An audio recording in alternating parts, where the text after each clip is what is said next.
Buenas noches, camaradas. Quería compartir este video eh, acerca de una publicación que me pareció muy interesante del camarada Santiago Luxemburgo en el grupo Análisis Marxista-Leninista. La publicación trata sobre el fascismo, un tema que tiene una actualidad enorme tras el avance fascista en varios países de Europa, en Brasil con Bolsonaro, ¿no? Sobre el fascismo. Conoce a tu enemigo y conócete a ti mismo y saldrás triunfador en mil batallas.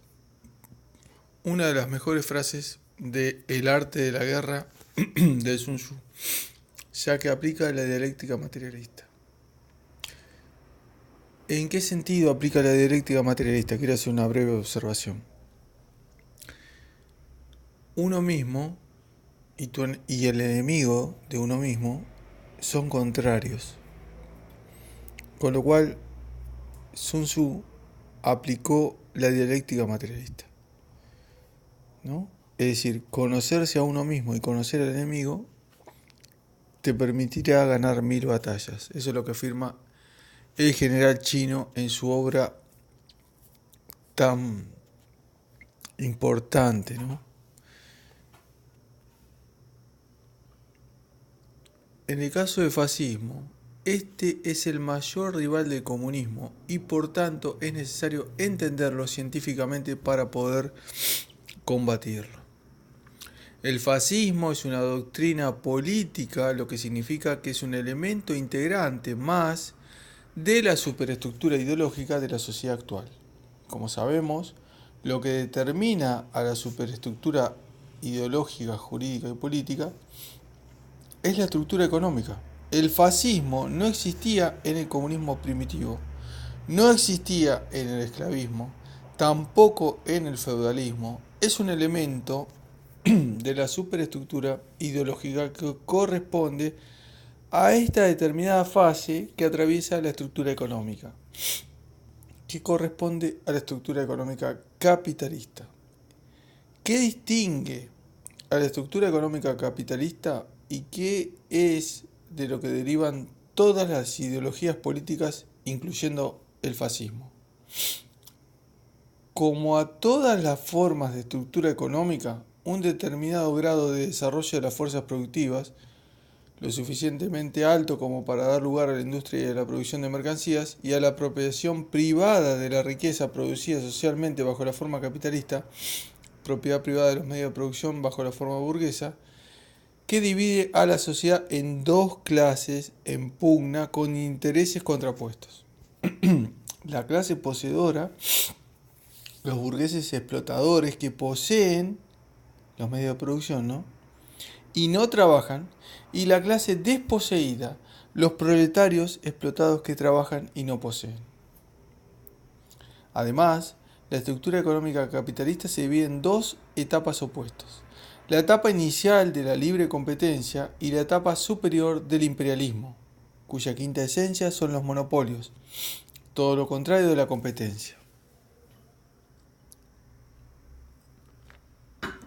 El fascismo surge en la segunda etapa, en que las diferencias entre los distintos estratos de la burguesía son más claras que en la etapa de la libre competencia. Por ejemplo, a escala local, tenemos a la pequeña burguesía, a una especie de mediana burguesía y a la gran burguesía monopolista que domina ramas enteras de la industria.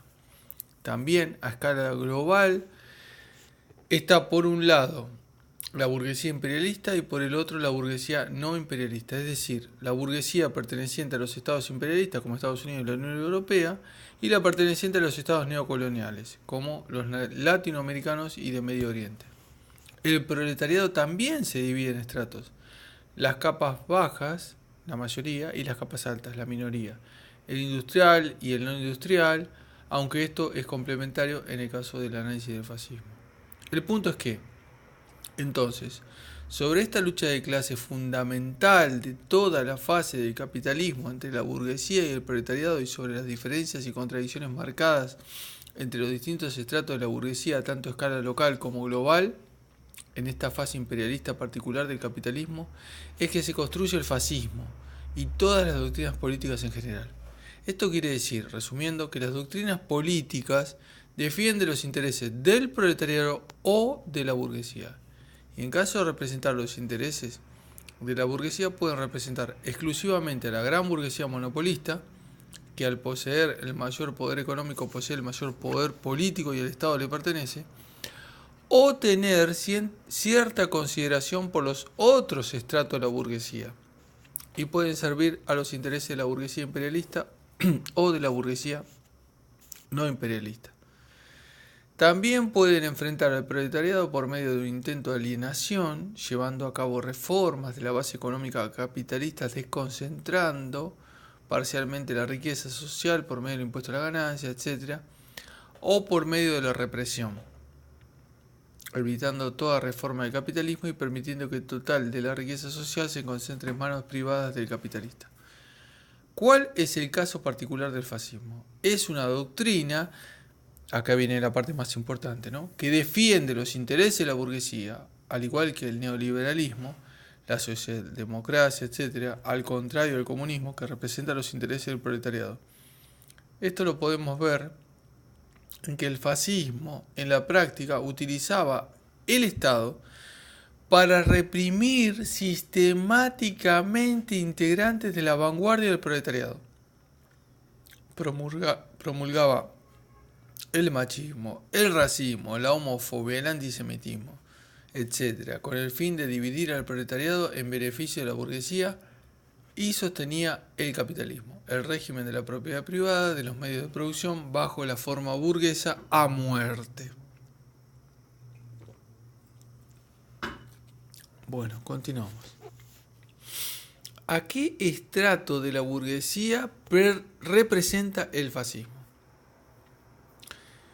Claramente a la burguesía monopolista, ya que su política económica se basa, esto es muy importante, ¿no?, en acelerar el proceso de concentración del capital por medio de numerosas limitaciones a la inversión a la pequeña burguesía para evitar la competencia, y en atacar otros países y transformarse en un Estado imperialista. El imperio nazi alemán austríaco del siglo XX, financiado por la burguesía monopolista del mismo, o incluso por burgueses de otros países, Ford, Allianz, Coca-Cola, IBM, General Motors. Esto es una cuestión muy importante, muchas veces dejada de lado, que empresas capitalistas muy importantes de Estados Unidos y de otros países apoyaron económicamente el surgimiento del nazismo. ¿De qué burguesía representa los intereses el fascismo? Evidentemente de la burguesía imperialista, lo que se puede ver con el imperialismo bélico que impulsaron los fascistas en la Europa del siglo XX, donde hasta los fondos de las empresas públicas iban a parar al financiamiento de la guerra para saquear los recursos naturales de otros países y ser apropiados por la burguesía monopolista e imperialista. ¿Cómo enfrenta al proletariado? Lo enfrenta principalmente por medio de la represión, con formación de un Estado policial, cuyo ejemplo en el pasado fue el Estado nazi, y el actual podría ser el Estado macrista en Argentina, aunque el primero supere descomunalmente al segundo.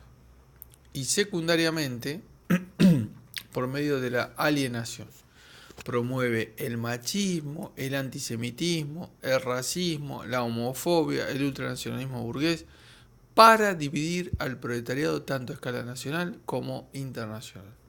En conclusión, el fascismo es una doctrina política que representa los intereses de la gran burguesía monopolista e imperialista, chocando con la pequeña burguesía, y que enfrenta al proletariado principalmente por medio de la represión en lugar de la alienación. Todo lo contrario del comunismo, que representa los intereses del proletariado y establece una alianza de clases con la pequeña burguesía y es antiimperialista.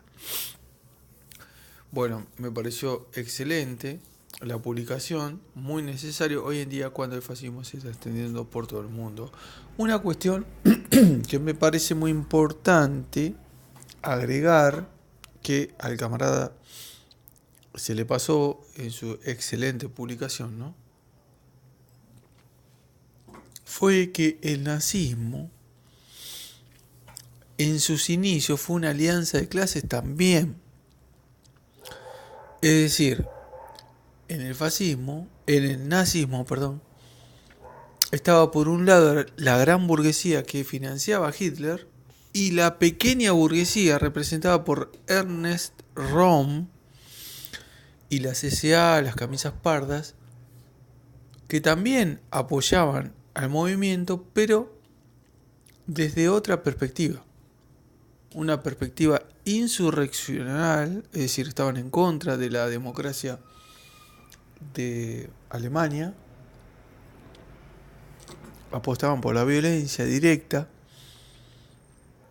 y eran anticomunistas, por supuesto, pero representaban a la pequeña burguesía. Atrás del nazismo había masas pequeño burguesas con su dirección política, en este caso las SA, ¿no? Pero cuando avanza el nazismo, todo el mundo conoce el tema de la famosa noche de los cuchillos largos, en la cual esa noche duró en realidad 2 o 3 noches, las SS gran burguesas ajustan cuentas con las SA pequeña burguesas. En esa noche asesinan a más de 100 y pico de dirigentes de la pequeña burguesía, empezando por Ernest Röhm, al cual lo llevan a que se suicide, ¿no? Y a partir de esa noche, la dirección del movimiento queda claramente bajo la dirección de la gran burguesía. Es decir, a pesar que en sus comienzos el nazismo contaba con un fuerte componente pequeño burgués, ese componente fue rápidamente separado de la dirección del movimiento en forma violenta. ¿Cuál fue la excusa que utilizó Hitler? Que un grupo de SA, empezando por el propio Röhm, hacían fiestas homosexuales. Entonces, con un tema así puritano, ¿no? Sexual, los nazis estaban en contra de la homosexualidad, con lo cual eso supuestamente les permitía ajustar cuentas con las SA, ¿no? Matarlos a todos por el tema de que eran homosexuales. Eso es simplemente un pretexto político, pero lo que se escondía era cuál de las dos clases iba a dirigir al partido nazi.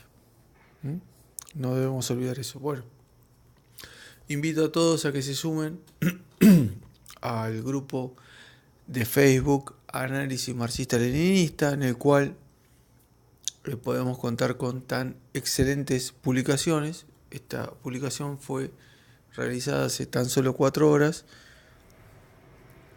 Nos permite avanzar, comprender muchas cuestiones históricas que nos permiten de alguna forma